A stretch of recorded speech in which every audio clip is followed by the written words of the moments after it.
వార్తలు వాస్తవాలు అనేవి తెలంగాణ ప్రజల పక్షాన నిలబడతాయి. తెలంగాణ ప్రజల పక్షాన నిలబడి వారి కోసం మా అక్షరాలే ఆయుధాలై అవసరం అనుకుంటే కొట్లాడితే మిత్రులారా ఎవ్వరికి భయపడే ముచ్చట్నే లేదు.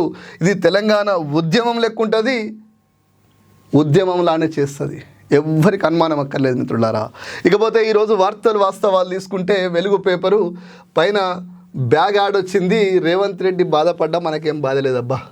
ఇకపోతే ఈనాడు ఏదో యాడ్, జయహో బంగారు బాలయ్య, అందాల ముఖవర్చస్సు 5 దశాబ్దాల వెండితెర తేజస్సట, ఆహార్య ఆంగిక అభినయ వాచక యశస్సట, కళా రాజకీయ ప్రజాసేవలో తిరుగులేని ధనస్సట, మానవత్వం మూర్తిభవించిన బంగారు మనస్సు పద్మభూషణం అని చెప్పేసి ఇంత అద్భుతంగా కొటేషన్ లేచిరు. కానీ వాస్తవాల్ని దేవుడు కూడా మార్చలేడు, చరిత్రని దేవుడు కూడా మార్చలేడు. ఆ చరిత్రే బెల్లంకొండ సంఘటనలో జరిగినటువంటి తెచ్చుకున్నటువంటి పిచ్చి సర్టిఫికెట్ల గురించి కూడా మాట్లాడితే ఇంకా బాగుండేది. అయ్యా చంద్రబాబు నాయుడు గారు ఆనాడు వెన్నుపోటే కాదు, ఈరోజు కూడా అదే చేసినట్టున్నారు.